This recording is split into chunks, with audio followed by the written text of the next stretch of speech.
6 মাস অন্তত বাংলায় রাষ্ট্রপতি শাসন জারি। ভবানীপুরেও সেই ইতিহাসের পুনরাবৃত্তি হতে পারে।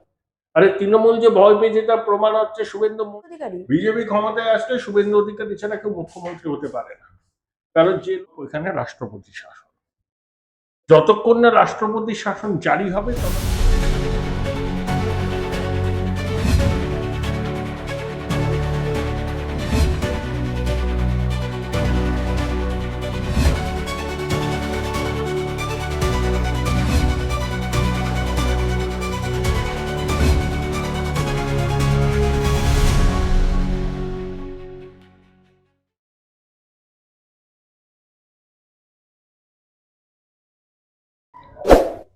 অর্কদা, প্রথমেই তোমাকে সিএম নিউজ মিডিয়ায় স্বাগত। কালিয়াচকের যে ঘটনা, সেই ঘটনায় ক্ষুব্ধ প্রধান বিচারপতি, তিনি বলছেন পশ্চিমবঙ্গের মতো পোলারাইজড রাজ্য তিনি আর দেখেননি। কি বলবেন এই বিষয়ে? প্রধান বিচারপতি যা বলেছেন সেটা তো বাস্তব, এবং প্রধান বিচারপতি এটাও বলেছিলেন যে পশ্চিমবঙ্গের আইন শৃঙ্খলা পরিস্থিতি সম্পূর্ণ ভেঙে পড়েছে। যে কথাটা আমরা বারে বারে বলি সেটাই প্রধান বিচারপতির মন্তব্যে বলো বা নির্দেশে উঠে এসেছিল। তারপরে কপিল সিব্বল ইন্টারভেন করেন, বলেন যে প্রধান বিচারপতি যদি এটা বলেন তার তাৎপর্য সুদূর প্রসারী হয়। তখন জয়মাল্য বাগচি মাননীয় বিচারপতি কপিল সিব্বলের বক্তব্য শুনে বলেন আমরা বিবেচনা করব। তখন অর্ডারে লেখা হয়েছে যে মালদার আইন শৃঙ্খলা পরিস্থিতি ভেঙে পড়েছে। প্রথম কথা, এই ঘটনা ঘটালো কারা? কি এক অল্পখ্যাত মিম নেতা যার কাজই হচ্ছে উস্কানি দেয়া, সে জেলা আদালতে প্র্যাকটিস করতে এখন নাকি কলকাতা হাইকোর্টে প্র্যাকটিস করে, কলকাতাতেই থাকে। 2021 সালে মিমের প্রার্থী হয়ে ইটাহার কেন্দ্রে লড়েছিল, 832টা ভোট পায়। ওর হয়ে প্রচারে মিম প্রধান আসাদুদ্দিন ওয়েসি এসেছিলেন। সে ওখানে গেল, একটা টেম্পোর মাথায় বক্তৃতা দিতে থাকলো, উস্কানি দিল। এটা তো একটা চিত্র। আইএসএফ এর ক্যান্ডিডেটকে যে গ্রেপ্তার করা হয়েছে এটাও একটা চিত্র, কিন্তু পুরো পরিকল্পনাটা হয়েছিল অনেকদিন ধরে। কারণ জাতীয় সড়ক অবরোধ করে ওখানে খিচুড়ি রান্না হয়েছে, একদিনে হয়নি পরিকল্পনা। আসলে বিচার বিভাগের আধিকারিকদের ভয় দেখানো, এটা ছিল উদ্দেশ্য। সুপ্রিম কোর্ট এটা ধরে নিয়েছে, কারণ এই বিচার বিভাগীয় আধিকারিকরা সুপ্রিম কোর্টের প্রসারিত হাত। তাই বাধ্য হয়েছে সুপ্রিম কোর্ট। প্রধান বিচারপতি কলকাতা হাইকোর্টে, সুপ্রিম কোর্টের প্রধান বিচারপতি রাত 2টো পর্যন্ত জেগেছিলেন। তারা যদি ইন্টারভেন না করতেন কি হতো পরিস্থিতি ভাবা যায় না। এক মহিলা বিচার বিভাগীয় আধিকারিকদের আর্তনাদ আমরা শুনেছি, সেই অডিও ভাইরাল হয়েছে। প্রশ্ন হচ্ছে পশ্চিমবঙ্গে আইন শৃঙ্খলা বলে কিছু নেই। আমি মনে করি একমাত্র বিকল্প এখানে রাষ্ট্রপতি শাসন।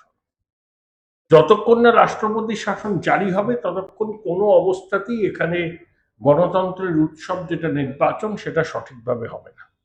যেখানে বিচার বিভাগের আধিকারিকদেরই নিরাপত্তা নেই, সেখানে সাধারণ মানুষের কি নিরাপত্তা? এই বিচার বিভাগের আধিকারিক যারা ছিল তাদের নিরাপত্তার দায়িত্ব তো ছিল নির্বাচন কমিশনের উপরে। নির্বাচন এটাও কমিশন failure। বলে দিয়েছিল তার নিরাপত্তা নিশ্চিত করার জন্য, কিন্তু মালদার এসপি কি করছেন? কেন তিনি ঘটনাস্থলে যাননি? অ্যাডিশনাল এসপি কে পাঠিয়েছিলেন, বাংলোয় বসেছিলেন। জেলা শাসক কেন যাননি? এই প্রশ্নগুলোর উত্তর পেতে হবে। 6ই এপ্রিল এদের সুপ্রিম কোর্টে ভার্চুয়ালি হাজিরা হতে হবে। আসলে নির্বাচন কমিশনের সদিচ্ছা নিয়ে কোনো প্রশ্ন নয়, কিন্তু আইপ্যাক আর দিদিমণির একটা ইকোসিস্টেম বাংলার প্রশাসনের রন্ধ্রে রন্ধ্রে ঢুকে আছে। তারা কুড়ে কুড়ে খাচ্ছে প্রশাসনকে। প্রশাসনের নিরপেক্ষতা বলে আর তো কিছু নেই। অনেকেই ভাবছেন যে আবার দিদিমণি আসবেন, আবার আমরা আগের খেলাটা শুরু করব, কিন্তু সেটা আসবেন কি আসবে না তো সেটা জনদেবতা ঠিক করবে। কিন্তু বারবার এক খেলা তিনি খেলতে পারবেন না। এটা দিদিমণি যত তাড়াতাড়ি বুঝবেন তত তাড়াতাড়ি ওনার মঙ্গল, পশ্চিমবঙ্গের মানুষের মঙ্গল। প্রশাসনিক রদবদলের পরও কালিয়াচকের মতো ঘটনা, এটা তো মানুষের মনে ভয় সৃষ্টি করছে। এবার নির্বাচন কমিশনের প্রধান জ্ঞানেশ কুমার বলেছেন এবার সাসপেন্ড শোকজ নয়, এবার বরখাস্ত বা বাধ্যতামূলক অবসরের রাস্তায় ঠেলা। আর যদি একটা ঘটনা ঘটে, এরকম 2-3টে নির্বাচন কমিশন পদক্ষেপ নিক, সব লাইনে চলে আসবে। এই যে মিম নেতা মোফাক্কারুল আজ সকালে বাগডোগরা এয়ারপোর্ট থেকে ধরা পড়েছে, মমতা ব্যানার্জি বলছেন যে মুম্বাই থেকে বিজেপি নিয়ে এসেছে, বিজেপি এবং কংগ্রেসের উস্কানিতেই কালিয়াচকের ঘটনা ঘটেছে।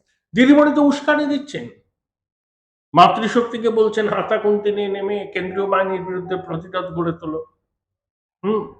আসলে দিদিমণি চাইছেন সেই 100টার মধ্যে 91টা মুসলমান ভোট পেতে, যেটা তিনি 2021 সালে পেয়েছিলেন। সেটা পেলে তিনি কেল্লাফতে করবেন। বর্তমানে যে অবস্থা মালদা, মুর্শিদাবাদ, উত্তর দিনাজপুর, সেখানে ওই রকম মুসলমান ভোট তিনি পাবেন না। তাই তিনি চেষ্টা করছেন এমন একটা পরিস্থিতি তৈরি করতে যাতে উত্তেজনা বাড়ে। আমি কেন্দ্রীয় বাহিনীতে প্রশংসা করব, তারা সংযমের পরিচয় দিয়েছে। মহিলা ছিল, শিশুরা ছিল, তাদেরকে সামনে আগিয়ে দেওয়া হয়েছে। তারপরে মানুষ ছিল, ওখানে যদি কেন্দ্রীয় বাহিনী যেত, তাদের উপর কেউ চড়াও হতো, কেন্দ্রীয় বাহিনী প্রত্যাঘাত করলে একটা অনভিপ্রেত ঘটনা ঘটত। তখন মেরুকরণের সুবিধা নিত শাসক দল, ঠিক যেমন 2021 শীতলকুচিতে নিয়েছে। সেটা হয়নি। আমাদের সৌভাগ্য বলতে হবে, কেন্দ্রীয় বাহিনীর ভূমিকা সন্তোষজনক ছিল। কিছুদিন আগে কল্যাণ বন্দ্যোপাধ্যায় বলেছিলেন যে কোথাও গিয়ে নির্বাচন কমিশন মানে অঘোষিতভাবে রাষ্ট্রপতি মানে জরুরি অবস্থা চালাচ্ছে, সেই দিকে কি এগোচ্ছে রাজ্য? নির্বাচন কমিশনের অধীনে আছে 6ই এপ্রিল সুপ্রিম কোর্টের শুনানি। আমি জানি না এই রকমের পরিস্থিতিতে কিভাবে ভোট সম্ভব। এই প্রশাসনকে ঠিক করতে হলে 6 মাস অন্তত বাংলায় রাষ্ট্রপতি শাসন জারি খুব দরকার। না হলে নির্বাচন কমিশনের শত সদিচ্ছা থাকলেও এবারের নির্বাচন গণতন্ত্রের উৎসবে পরিণত হবে না। অর্কদা, অন্যদিকে ইডির স্ক্যানারে ফের আইপ্যাক। হায়দ্রাবাদের ঋষিরাজ সিংহের বাড়িতে হানা দিয়েছে আইপ্যাক। নতুন কোনো তথ্য উঠে আসছে? সে তো ইডি বলতে পারবে, ওদের মুখপাত্র আছে, ওরা তো জানাবে কিছু। আরো মন্ত্রীকে ডেকেছে শুনছি, সুজিত বসুকে আবার তলব করেছে, দেবাশিস কুমারকে আবার তলব করেছে। ইডিকে তলব করলে হবে না, কংক্রিট স্টেপটা নিতে হবে। তলব করলে লোকে ভাববে নির্বাচনের আগে সব করে বাজা গরম করছে, বিজেপির এজেন্ডা এ করছে। যদি আদালতগ্রাহ্য নথি প্রমাণ থাকে তাহলে সদর্থক পদক্ষেপ নিক ইডি, যেটা বাংলার মানুষ চাইছে। তৃণমূলের তরফ থেকে নির্বাচন কমিশনের কাছে দুটো জোড়া চিঠি জমা দেওয়া হয়েছে, যেখানে বলা হয়েছে যে শুভেন্দু অধিকারী তিনি মানে উনার যে মনোনয়ন সেটা বাতিলের আবেদন করা হয়েছে। ভয় পাচ্ছে কোথাও গিয়ে? ভবানীপুরে শুভেন্দু কিছুটা হলেও তো অ্যাডভান্টেজ। হ্যাঁ, আমার তো ইতিহাসের পুনরাবৃত্তি হয়। 2011 যাদবপুরে যদি বুদ্ধবাবু হারতে পারেন অখ্যাত মনীশ গুপ্তর কাছে, তাহলে ভবানীপুরেও সেই ইতিহাসের পুনরাবৃত্তি হতে পারে। আরে তৃণমূল যে ভয় পেয়ে যেটা প্রমাণ হচ্ছে, শুভেন্দু মনোনয়ন জমা দেবে, দিদিমণি বাড়ির সামনে লোকগুলো জড়ো হয়ে স্লোগান শাউটিং করছে কেন? পায়ে পা লাগিয়ে ঝগড়া করা, প্ররোচনা, এগুলো তো উচিত নয়। যদি এতই কনফিডেন্ট থাকতো তাহলে অমিত শাহ শুভেন্দুর পদযাত্রা, রোড শোকে ইগনোর করতো, তাহলে আমরা তো হাসতে হাসতে জিতবো। যখন তৃণমূল সেটা করছে না, তার মানে তারা নিজেরাও সন্দিহান ভবানীপুর কেন্দ্রে দিদিমণির জয়ের বিষয়ে। তাদের দাবি যে কোথাও গিয়ে শুভেন্দু অধিকারী কালকে দুর্নীতিমূলক আচরণ করেছেন, ভয় দেখিয়েছেন, কাশ্মীরের মতো সোজা করে দেবো হুমকি দিয়েছেন। নির্বাচন কমিশনকে ওরা তো জানিয়েছেন, তো নির্বাচন কমিশন ব্যবস্থা নেবে, এখানে তো আমার বলার কিছু। শেষ একটা প্রশ্ন করব, স্বরাষ্ট্রমন্ত্রী অমিত শাহর নেতৃত্বে গতকাল শুভেন্দু অধিকারী মনোনয়ন জমা দিয়েছেন। বিজেপি ঘোষণা না করলেও কোথাও গিয়ে মুখ্যমন্ত্রী পদপ্রার্থী কি শুভেন্দু অধিকারী? বিজেপি ক্ষমতায় আসলে শুভেন্দু অধিকারী ছাড়া কেউ মুখ্যমন্ত্রী হতে পারে না। কারণ যে লোকটা দিনে 400 কিলোমিটার ট্রাভেল করে, গত 5 বছরে অক্লান্ত পরিশ্রম করেছে, কর্মী সমর্থকদের পাশে দাঁড়িয়েছে। ও তো আর হেলিকপ্টারে করে ঘোরে না, সকালে ঝাড়গ্রাম, বিকালে কলকাতা, তারপর রানাঘাট করে আবার কাঁথি ফিরছে। তো এটা তো প্রমাণই হয় যে ফেস তো শুভেন্দুই। অমিত শাহ খুব ভরসাও করেন, অনপর মোদীজিও ভরসা করেন। সেই জন্য বিজেপিতে এই সিদ্ধান্ত নেয় না, দুটো কেন্দ্রে প্রার্থী শুভেন্দু। সেই কারণে কি ভয় পেয়ে কালকের সেই বিশৃঙ্খল পরিস্থিতি সৃষ্টি না, ভয় তো পেয়েছে, নইলে অমিত শাহ রোড শো করছেন, শুভেন্দুর সঙ্গে প্রার্থী হবেন, কি আছে ওখানে? দিদিমণি বাড়ির সামনে জয় বাংলা স্লোগান, চটি ছোটাছুটি সে করার দরকার ছিল না। আড়ালে দেখতে পারতেন, তারপরে পাল্টা পরের দিন করতেন। এগুলো পায়ে পা লাগিয়ে ঝগড়া করা, উত্তেজনা তৈরি করা। এত কনফিডেন্ট যদি ভবানীপুরে দিদিমণি থাকেন, তাহলে তৃণমূল কর্মী সমর্থকদের ওই রোড শোর দিন, অমিতজির সবার দিন এই উচ্ছৃঙ্খলতাটা করতে হতো না। এগুলো হচ্ছে ভয়ের লক্ষণ। পায়ের তলা থেকে ভবানীপুরে মাটিটা সরে গেছে। কে জিতবেন কে হারবেন সেটা জনদেবতা ঠিক করবেন, কিন্তু লড়াইটা ওখানে 50-50। দিদিমণি অ্যাডভান্টেজিয়াস পজিশনে নেই। কাল অমিত শাহ একটা কথা বলেছিল যে ভবানীপুর জিতলেই নবান্ন দখল, কিসের ইঙ্গিত? এগুলো হচ্ছে রূপকে বলা। ভবানীপুরে মুখ্যমন্ত্রী প্রার্থী, হ্যাঁ, সেখানে যদি শুভেন্দুবাবু জেতেন তার মানেই হচ্ছে মুখ্যমন্ত্রী যদি নিজের কেন্দ্রে হেরে যান তাহলে বাংলায় তৃণমূল শাসনের অবসান অবশ্যই। অসংখ্য ধন্যবাদ। ধন্যবাদ। তারপরে 28 ফেব্রুয়ারি ফাইনাল ভোটার লিস্ট আরো 7,65,00,000। অ্যাডজুডিকেট 60 লক্ষ, তার মধ্যে 40 লক্ষ নিষ্পত্তি, আরো 20 লক্ষের কাছাকাছি ভোটার বাদ চলে গেছে। এরা কারা? এদের অধিকাংশই তৃণমূল কংগ্রেস। ক্যামেরা বন্ধ করে ছাপ্পা মারত। আপনারা কি জানেন কলকাতার সিও অফিস পরিচালনা করত কে? তার নাম আরিজ আফতাব। নাম তো শুনেছেন। সমাজদার কা তো ইশারাই কাফি। 6 বছর কোন বৈধ ভোট করতে দেয়নি। আমার কাছে ডকুমেন্ট আছে। 2024-এ বিকেল 4টে থেকে 6টা ক্যামেরা বন্ধ ছিল। 7 দফার ভোটে প্রত্যেক দফায় 4,000 করে ক্যামেরা বন্ধ করে মৃত অ্যাবসেন্ট তালিকা বের করে ছাপ্পা মেরে এরা পশ্চিমবঙ্গে নির্বাচনে জিতত। তাই এবারে আর আরিজ আফতাব নাই। তাই দিদিমণির আর কোন সুবিধা হবে না। যা পিসি তুই চলে যা, বাংলাদেশে চলে যা। পিসির এবারে আর জেতা হচ্ছে না। এবং আপনারা জানেন যে মমতা ব্যানার্জি সুপ্রিম কোর্টে কালো চাদর গায়ে দিয়ে গেছিলেন। কেন? অবহেলার বিচার চাইতে না, 26,000-এর চাকরি বাঁচাতে না, পশ্চিমবঙ্গের উন্নয়ন, শিল্প, কর্মসংস্থান, আরো এয়ারপোর্ট, আরো সিপোর্ট, আরো জাতীয় সড়ক, আরো রেলপথ বানানোর দাবি নিয়ে না বন্ধু।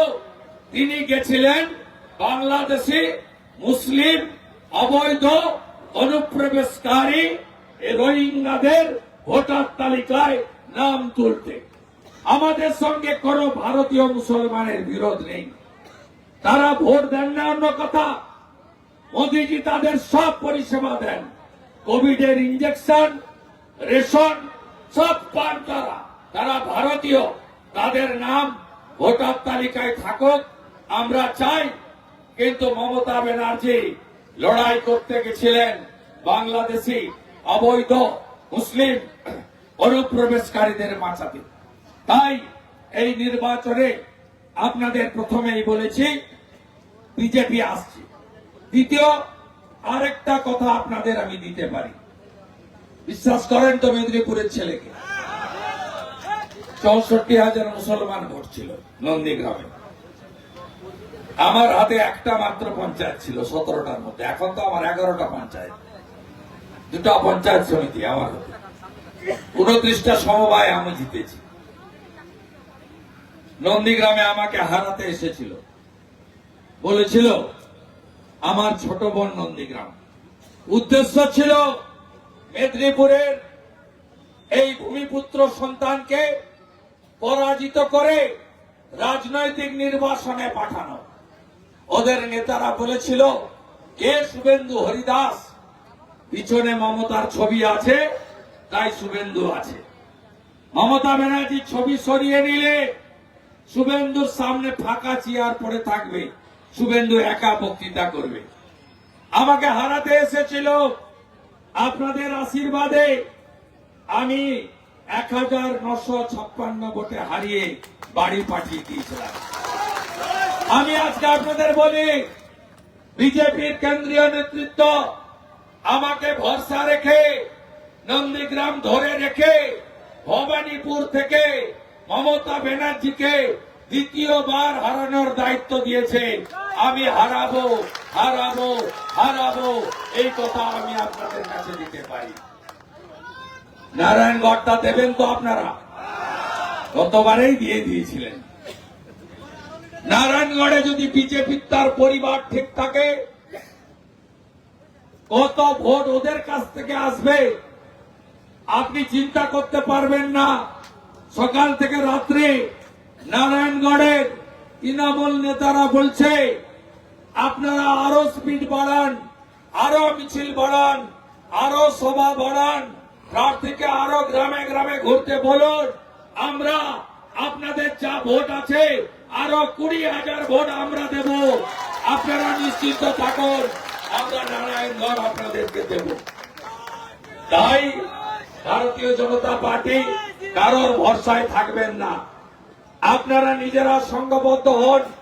এটা আমাকে সমিত মন্ডল আমার নেতা সভাপতি এগরার কর্মী সভায় বলেছিল যে আপনাকে আরো 3টে কর্মী সভা করতে হবে, খড়গপুরে নমিনেশন র্যালিতে থাকতে হবে।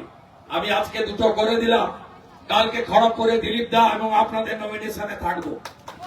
আমরা সবাই এবারের নির্বাচনে নেতা আমাদের নরেন্দ্র মোদী, জয় আমাদের লক্ষ্য, পরিবর্তন আমাদের সংকল্প। আমরা কেউ পিছনে তাকাবো না, সামনে তাকাবো, বলবো চড়ুইবতী চড়ুইবতী। স্বামী বিবেকানন্দের মন্ত্র আমাদের এবারে জিততে হবে। হিন্দুদের হোমল্যান্ড, বাঙালি হিন্দুর হোমল্যান্ড পশ্চিমবঙ্গের সনাতনীদের, এটাই শেষ নির্বাচন। যদি ভুল করেন তাহলে আগামী দিনে গ্রেটার বাংলাদেশ হতে আর বেশি বাকি নেই। জামাতিরা বাংলা দখল করবে, আবার বেলডাঙ্গা হবে, আবার ধুলিয়ান শামসেরগঞ্জ হবে, আবার সুজাপুরে বিচারপতিদের, মহিলা বিচারপতিদের সারা রাত্রি আটকে রাখা হবে, আবার মহেশতলায় তুলসী মঞ্চকে তুলে ফেলে দেওয়া হবে, আবার হরগোবিন্দ দাস চন্দন দাস হবে, আবার রামনবমীতে পাথর পড়বে, আবার হনুমান জয়ন্তীতে ধ্বজকে পুড়িয়ে দেবে, আবার দুর্গাপূজায় দুর্গা মূর্তি ভাঙবে, আবার কালী ঠাকুরকে পুলিশের প্রিজন ভ্যানে তুলবে, আবার রামনবমীর আগে ভগবান রামের মূর্তি ভাঙবে, সরস্বতী পুজো স্কুলে কলেজে বন্ধ করবে, গীতা বিতরণে বাধা দেবে, মৃদঙ্গ খঞ্জনি বাধাতে দেবে না, গলায় থাকা পবিত্র তুলসীর মালা আচার মালাকে কাঠের মালা বলবে, ধুতি পরতে দেবে না, আমাদের বিবাহিত মহিলার শাখা পলা সিঁদুর পরতে দেবে না। তাই এই জামাতিদের হাত থেকে বাংলা বাঁচাতে হবে, বাংলাদেশ হতে দেব না, শরণার্থী হব না, শরণার্থী হব না, আর উদ্বাস্তু হব না, মোদিজিকে ছাড়বো না, ছেড়ে দিলে সোনার গোল আর যে পাবো না। তাই এই নির্বাচনে বেকারের হাতে কাজ, পেটে ভাত, মাথায় ছাদ, বিজেপির অঙ্গীকার। বিশ্বকর্মা যোজনা চালু, বিজেপির অঙ্গীকার। আয়ুষ্মান ভারত চালু, বিজেপির অঙ্গীকার। প্রধানমন্ত্রী সূর্য ঘর, বিজেপির অঙ্গীকার। মা বোনেদের 1,500 নয় 3,000, বিজেপির অঙ্গীকার। বিজেপির অঙ্গীকার। 1,20,000 বন্ধু বাড়ি হয় না, 15,000 টাকা বালির আজকে রেট। নদীগুলো শেষ হয়ে গেছে, সুবর্ণরেখা শেষ, কাঁসাই শেষ, সব বাড়ি চোরেরা পুলিশের সঙ্গে ভাগ বন্দোবস্ত করে নদী শেষ করে দিয়েছে। 2,15,00,000 বেকার, বেকারদের চোখের জল। 1 কোটি পরিযায়ী শ্রমিক, কোন গ্রামে যুবক নেই, সব বিজেপি শাসিত রাজ্যে চলে গেছে। পেটের টানে বাংলাকে বাঁচাতে হবে। টাটাকে চাই, বিজেপি তাই। চাকরি চাই, বিজেপি তাই। শিল্প চাই, বিজেপি চাই। ধানের ন্যায্য মূল্য চাই, বিজেপি তাই। নারী সুরক্ষা চাই, বিজেপি তাই। অভয়ার মা, পদ্ম ফুলের প্রার্থী। সন্দেশকালের রেখা, হিঙ্গলগঞ্জে পদ্ম ফুলের প্রার্থী। কামদুনির টুম্পা বিজেপির পতাকা নিয়ে রাস্তায়। পাহাড় থেকে জঙ্গল, চারিদিকে পদ্ম, চারিদিকে পদ্ম, চারিদিকে পদ্ম, পিসিমণি হবে এবার যত। তাই সব ভোট বিজেপিকে দেবেন। আমি কলকাতায় গিয়ে গেলাম, ভবানীপুরে লোক বসে আছে, ওটা হারাতেই হবে, হারাতেই হবে। কাল খড়গপুরে দেখা হবে। আবার নির্দেশ দিয়েছেন সমিত মন্ডল, 5টা জনসভা চাই। আমি 23-21 আগে ওটা 3-4 তো করবই, শুধু জনসভা নয়, একটা ছোট গাড়ি রেখে দিবেন, মাঝখানে গলা কাটা, মাথাটা উঁচিয়ে রেখে গ্রামে ঘুরবো। মেদিনীপুর শুভেন্দুর সঙ্গে থাকে কিনা দেখে যাবো। মেদিনীপুরের লোক মোদিজির সঙ্গে থাকবে, আমি তার প্রতিনিধি। আগামী দিনে দেখা হবে। দিচ্ছেন তো নারায়ণগঞ্জ বুথ সভাপতিরা বলুন, দিচ্ছেন তো? শক্তি কেন্দ্র প্রমুখ বলুন, দিচ্ছেন তো? যুব মোর্চা বলুন, মহিলা মোর্চা বলুন, এসসি মোর্চা বলুন, এসটি মোর্চা বলুন, ওবিসি মোর্চা বলুন, মাইনরিটি মোর্চা বলুন, সবাই মিলে বলুন। শক্তি কেন্দ্র প্রমুখ বলুন, ত্রিদেবরা বলুন, বিজেপিকে দিচ্ছেন, নারায়ণগঞ্জ দিচ্ছেন, ফুল আপনারা তুলুন। আমি শ্রমিক ভট্টাচার্য, সুকান্ত মজুমদার, দিলীপ ঘোষ, লকেট চ্যাটার্জি, আমরা মালা গাঁথবো। আপনি নারায়ণগঞ্জ দেবেন, আমরা 177-এর অঙ্ক মেলাবো। জয় জয় শ্রীরাম। জোর সে বলো, জোর সে বলো, হরে কৃষ্ণ হরে হরে, কৃষ্ণ কৃষ্ণ হরে হরে, গৌরদাই প্রেমানন্দের, গো মাতা কি, গঙ্গা মাতা কি, জয় জয় শ্রীরাম, জয় প্রভু জগন্নাথ।